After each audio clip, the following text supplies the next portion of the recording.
সেজ বাবু, আমার বোধ হচ্ছে মা শান্ত হয়েছে।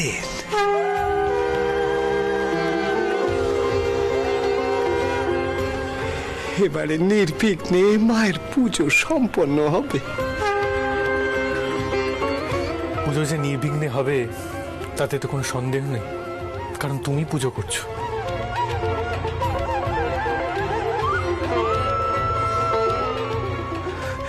কই গো, দেখো গো, দেখো দেখো, তোমরা সকলে দেখো মায়ের রূপখানা।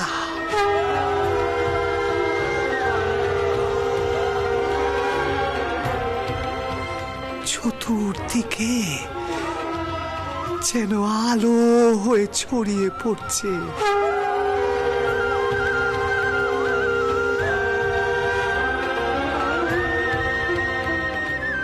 মা,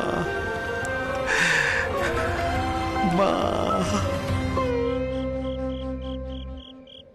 কালো রূপে দিগম্বরী, কালো রূপে দিগম্বরী, হৃদি পদ্ম করে মোরালো রে, শ্যামা মা কি আমার কালো।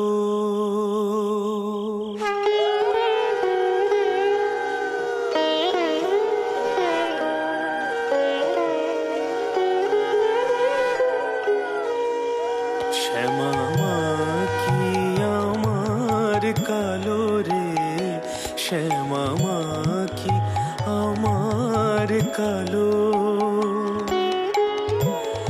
লোকে বলে কালি কালো, আমার মন তো বলে না কালো রে। কালো রূপে দিগম্বরী, কালো রূপে দিগম্বরী, হৃদি পদ্ম করে মোরালো রে, শ্যামা মা কি আমার কালো।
মা, তুই শান্ত হয়ে প্রতিষ্ঠান কর মা। তোর কৃপায় জগৎ সংসারে শান্তি আনন্দ ছড়িয়ে পড়ুক।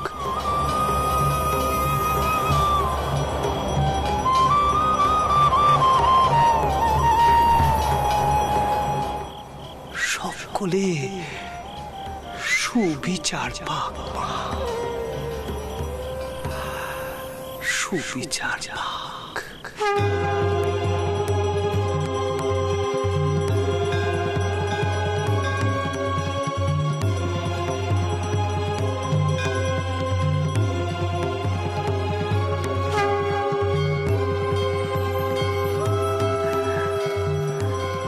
কই গো, কই গো, বাতি বাজাও, সকলে মায়ের জয়ধ্বনি দাও।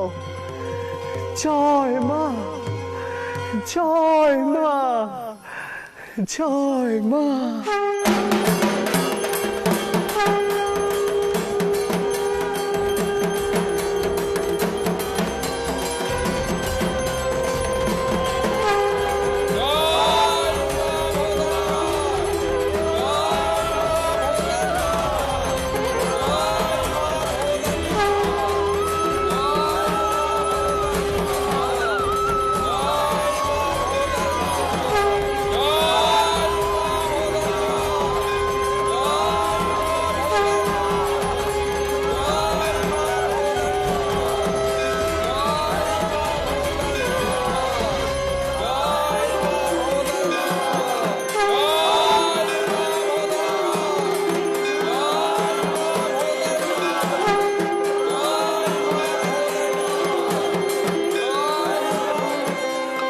যাক, ছোট ঠাকুর তাহলে শান্ত হয়েছেন, কিন্তু বাড়ি থেকে এখনো কেউ এসে পৌঁছলো না। ওই অচেতন মানুষগুলোর জন্য কোনো গোল বাঁধলো না তো আবার?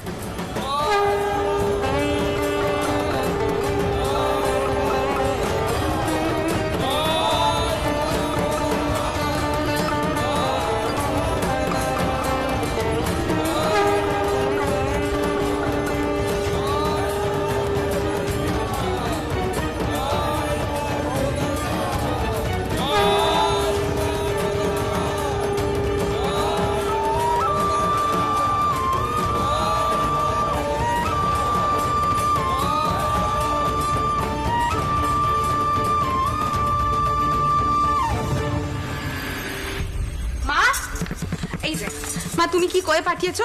আমরা মন্দিরে চলে যাবো, তুমি বাড়িতে থাকবে? বাড়িতে জি চাকরটা এমন কেউ নেই, ওই অচেনা অজানা লোকজনগুলোর সঙ্গে তুমি একাই বাড়িতে থাকবে? হ্যাঁ মা, বদিদি কিন্তু ঠিকই কয়েছে, আমরা এখানেই থাকিনি তোমার সঙ্গে। যতক্ষণ না এই অসহায় মানুষগুলোর সাথে আমি কোনো কথা কইতে পারছি ততক্ষণ আমার মন্দিরে যাওয়া হবে না চটকুকি। আমাকে তো জানতে হবে ওই মানুষগুলো এই দিকপানে কেন আসছিল, কি হয়েছে তাদের, কোনো অত্যাচারের শিকার হয়েছে কিনা তারা। আর শুধু শুধু তোমরা কেন আমার জন্য অপেক্ষা করবে কও দেখিনি? দেখো মা, তুমি কোনো কালে আমার কোনো কথা শোনোনি, কিন্তু তাও তোমাকে একটা কথা কইতে আমি বাধ্য হচ্ছি। তুমি কোন আক্কেলি অজানা অজানা লোকগুলোকে বাড়িতে টাই দিচ্ছ? এই করেই কিন্তু এককালে আমরা ঠগিদের পাল্লায় পড়েছিলাম, মনে আছে তোমার? সেই কোন কালের কথা টেনে আনছো পদ্ম? মা, কথা আগে রোক, বিপদ কিন্তু যে কোনো সময় আসতে পারে। আমরা সকলে মিলে মন্দিরে চলে যাব, তুমি এই বাড়িতে একা থাকবে। ও মা, মা দয়া করে তুমি ওদেরকে এই বাড়িতে টাই দিও না। জানো তো মা, দত্তগিন্নি কইছিল ওদের ওই তালুকের বাসায় নাকি ডাকাতি হয়ে গেছে। কাকে না কাকে তাকতে দিয়েছিল, সে রাতের বেলা দৌড় করে দিয়েছিল, তারপর ও মা, মা দিনকাল ভালো নয় মা, আমার কথাখানে একটু শোনো। ও পদ্ম, ওরা গরিব মানুষ দেখেই তো বোঝা যাচ্ছে। আর তিনজন মিলে ছদ্মবেশে আসবে, মাঝে মাঝে যে তুমি কি কও। যাকে যাক, ও চটকুকি, তুমি বউদেরকে নিয়ে রওনা হয়ে যাও, আমি একটুখানি পরে আসছি। কোন তা বউরা তৈরি হয়েছে তো? পেছন্ন বড় নাচবো। এই তো ও পদ্ম, আমি রাঘব কি করেছি তোমাদের সাথে যেতে। মা, আমার মনটা কিন্তু খুব কু গাইছে। তাছাড়া রাঘব আবার আমাদের সঙ্গে যাবে কেন? তুমি নিখিল ভাইদের বলো নে। আর তাছাড়া কোনো বিপদ আপদ হলে রাঘব কি আমাদের রক্ষা করতে পারবে নাকি? আগে প্রয়োজনে আমি আপনাদের রক্ষাও করতে পারবো। মাসিমণি, তুমি রাঘব দাদার তরোয়াল চালানো দেখোনি, তাই এমন কথা বলছো।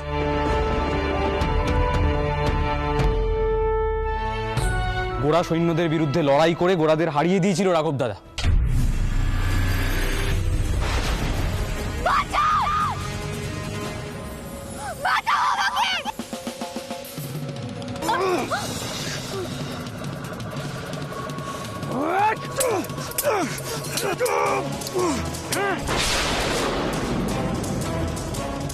সেই গোরা সৈন্য বৌঠানের সঙ্গে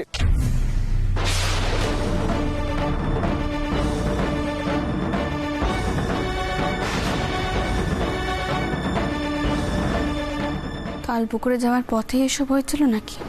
আগে হ্যাঁ রানীমা,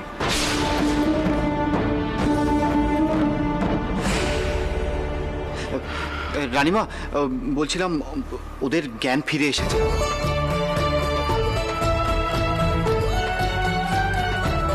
ওরা আসতে পারবে, এই ঘরে একবার নিয়ে আসবো। জ্ঞান ফিরেছে? যাক বাবা, তাহলে একবার ওদেরকে এখানে নিয়ে এসো। আমি বরং কথা কইনি, তারপর না হয় আমরা সকলে একসাথে মন্দিরে যাবো। বেশ। ও পদ্ম, তুমি পালকি তৈরি করতে গো। ঠিক আছে মা, কিন্তু তুমি তাড়াতাড়ি করো। আর শোনো, ওরা যদি এসে তোমাকে কিছু বোঝানোর চেষ্টা করে, সব কথা কিন্তু একদম বিশ্বাস করবে না, একটু বুঝে। আরে হ্যাঁ বাবা, তুমি এখন যাও। চল।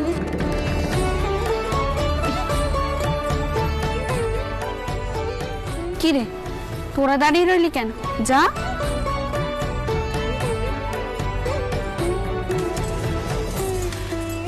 দেখেছো দিদি, তোমার টাউর পর কান্ডিকানা একবার দেখেছো?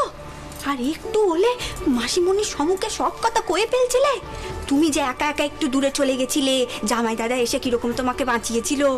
তুমি কও, এই সব কথাগুলো যদি মাসিমণির কানে যেত, তিনি কত রেগে উঠতেন। আবার আমাকে নাকি বোধ বুদ্ধি নিয়ে কথা শোনান। তুমি এখন কও, কার বোধ বুদ্ধি কও? দাঁড়া, আমি টাউর পোকে গিয়ে কইব নাকি তুই তাকে বোকা কইছিস? ও দিদি, তুই সত্যি সত্যি গিয়ে কইবে? তুমি না আমার দিদি, তুমি জানো না এই কথাগুলো যদি তেনার কানে যায় কি অবস্থাটাই আমার হবে, একবার ভেবে দেখেছো? সত্যি পেশন্য, তুই পারিস বটে। আসুন আপনার, আসুন।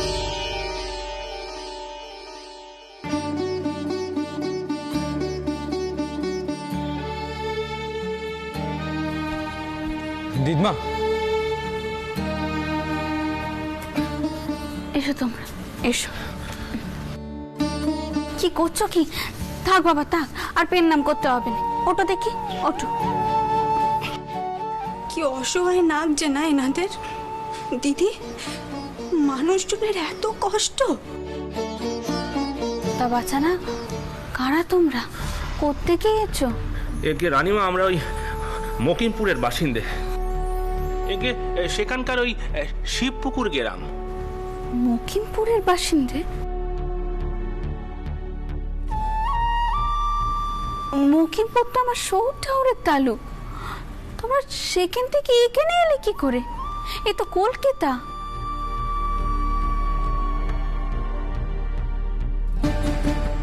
তোমরা তো দক্ষিণেশ্বরের ঘাটে পড়েছিলে, মকিমপুর থেকে এত দূর। কি হয়েছিল তোমাদের? একে ওই মকিমপুর। আগে রানীমা, আমরা একটা বিপদে পড়েছিলাম আর কি, তো তাই আমরা ওখান থেকে এখানে চলে এসেছি আর কি। আসলে ওই একটা নৌকো আসতেছিল কলকাতায়, তো আমরা তাতে উঠে পড়লাম আগে। বিপদ? কোন বিপদে পড়েছিলে তোমরা? একে রানীমা ওই নীল খাজনা খাজনা বাকি পড়েছিল, তো তাই ওই নায়েব মশাই আমাদের একটু হুমকি দিয়েছিলেন আর কি।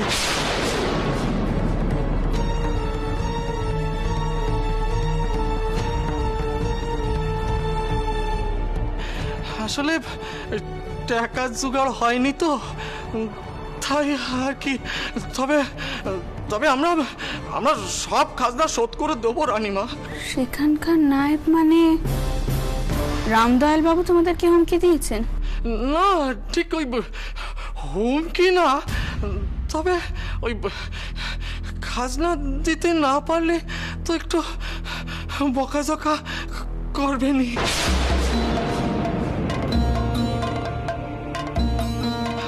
আসলে আমরা ওই টাকার জোগাড় করতে। আচ্ছা আচ্ছা ঠিক আছে, আর কথা কইতে হবে না। তোমার তো দেখছি কথা কইতেও কষ্ট হচ্ছে। ও বাপাল, ওনাদেরকে নিয়ে ঘরে যাও, দেখিনি, পরে না হয় সব কথাবার্তা হবে। হ্যাঁ হ্যাঁ দিদিমা, আপনারা আসুন। ঠিক আছে ঠিক আছে। আসুন। মা, এবার কি করবে? হ্যাঁ, এদেরকে এ বাড়িতে ঠাঁই দেবে যারা এসে নাই মশে নামে এতগুলো কথা কইলো? দেখো মা, রাম দয়াল নায়ব কিন্তু আমাদের অনেক কালের লোক। ঠিক আছে পদ্ম, পরে তো ওনারা অন্য কথাই কইলেন নাকি? তাছাড়া এইসব বিষয় এখন কি মাথা ঘামানোর খুব প্রয়োজন আছে? পালকি তৈরি হয়ে গেছে তো, তুমি রওনা হও, আমি আসছি। হ্যাঁ বদি, তুমি আবার মন্দিরে চলো তো। তুমি না সব বিষয়ে বেশি চিন্তা করছো। এসো এসো। রানীমা, রানীমা, আমরা ঠিক করেছি যে আমরা দুজন আজ এ বাড়িতেই থাকবো। সত্যি পাহারা কম আছে, বিপদ আপদ আসতে পারে, আপনারা রওনা হন। সে তো খুব ভালো কথা বাবা। পদ্ম, ছোটকু কি তোমরা কি কও? মা, আমার তো মনে হয় ওইখানে পাহারাতেই থাকুক, আমরা আসি। চলো বদ্দিদি, চলো।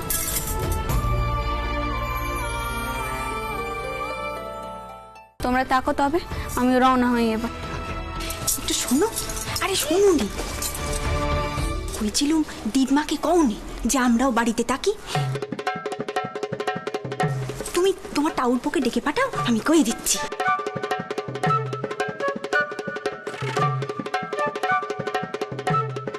শূন্য তুই কি নজ্জার মাথাকে বসে আছিস? হা হা হা, আমি যেন নিজের জন্য কইছি, আমি তো জামাই দাদার জন্য কইছিলুম। একটু বেশ আড়ালে কথা কইতে পারতেন।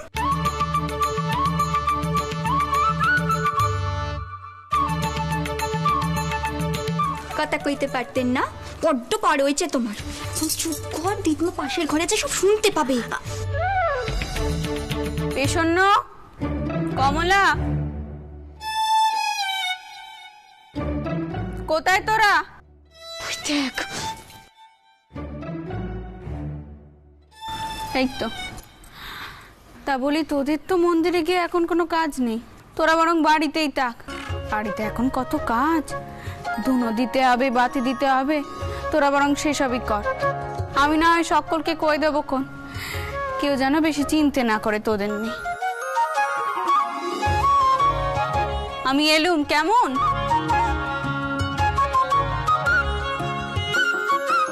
ছি ছি ছি ছি ছি ছি ছি ছি, বৌঠান, আপনার বোনের মাথায় একটু বুদ্ধি নেই। ভেতর থেকে বাইরের সব কথা শোনা যায়। ও মা, আমি তো ভেবেছি দিদমা পালকির দিকে এগিয়ে গেছি। হ্যাঁ, তা তো ভাববেই, মাথায় তো গোবর পোড়া, তাই এসবই আসবে মাথায়। আমার আর তোমায় কিছু বলার নেই। থাক ভাই ভূপাল, প্রসন্ন হয়তো অত শত কিছু বোঝেনি।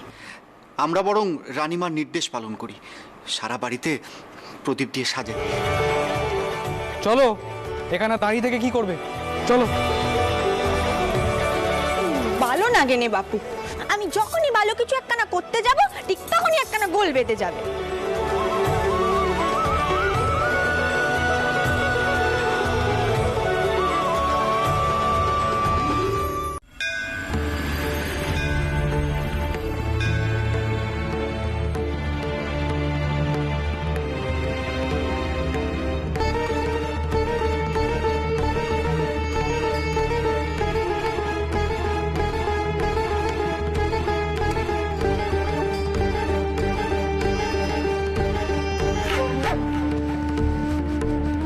সেজবাবু,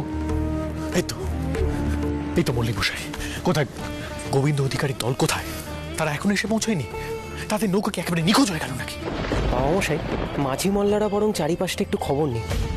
অধিকারী মশাইদের নৌকো বোধহয় অন্ধকারে পথ হারিয়েছে, তাদের একবার খুঁজে দেখুক। হ্যাঁ, সে তো দেখতেই হবে, কিন্তু এতগুলো লোক, তারা সেই সন্ধ্যে থেকে বসে আছে গোবিন্দ অধিকারী পালা দেখবে বলে। তাদের আমি কি উত্তর দেবো? আমি তাদের মুখ দেখাতে পারবো?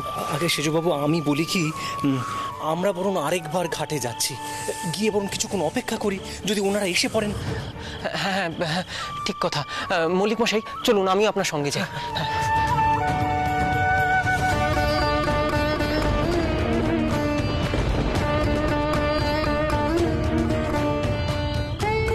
আসুন।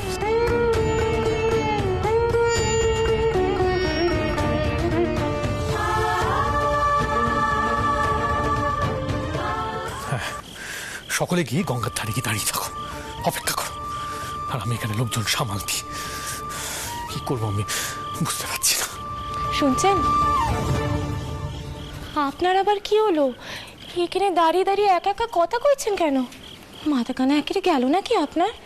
হ্যাঁ, তামাশা করো তামাশা করো, আর কি করবে? গোবিন্দ অধিকারীর দল তারা এখনো এখানে এসে পৌঁছয়নি। তাদের নৌকো নাকি নিখোঁজ, আর ওদের ওদের পালা গানের যে মূল গায়ক সে সেই নৌকোতে ছিল। বুঝতে পারছি না কি করব। মামা, সে কি কথা মতুর? হ্যাঁ, এখন তাহলে কি করবে? আচ্ছা, নৌকো খুঁজতে নৌক গেছে তো? হ্যাঁ মা, মল্লিক মশাই মাঝিদের পাঠিয়েছেন, আর আমি পালা গানেরও সময় পাল্টে দিয়েছি। ভাবলাম তাতে একটু সময় পাওয়া যাবে, তার মধ্যে নৌকোর কোনো খোঁজ পাবো, কিন্তু না, নৌকোর কোনো খোঁজ পাওয়া যায়নি।